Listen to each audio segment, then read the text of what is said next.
I have felt the need to protest the extreme measures that have been taking place, particularly in the Muizenberg neighborhood.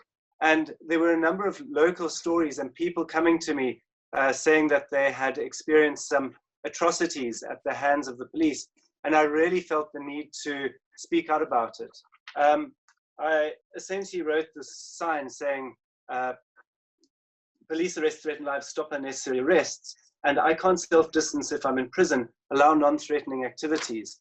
And I think that really encapsulates why I was doing this protesting, because people's lives are threatened under coronavirus. When you put in a prison, when you put in a van along with other people, it's life-threatening. And they're doing this in order to stop spread of coronavirus, in order to ensure safety. And this is absolutely not what they're doing.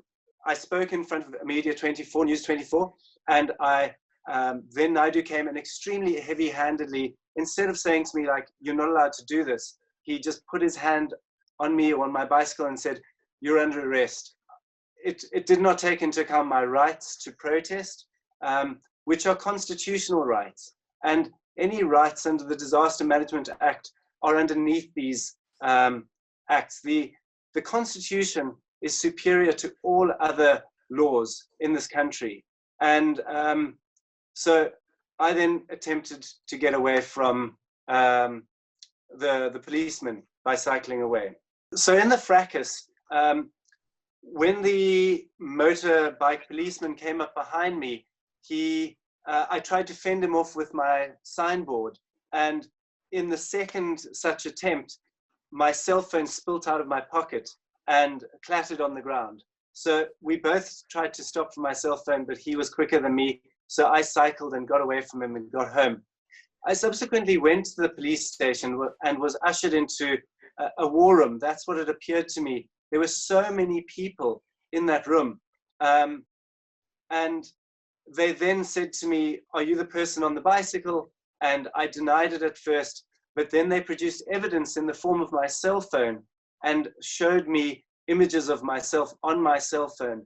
Now, the problem with this is that it contravenes two constitutional rights. And those rights are around security of our communications and also privacy of our possessions. So you can't overstep the law in order to enforce the law. I'm sorry, that's not how it works.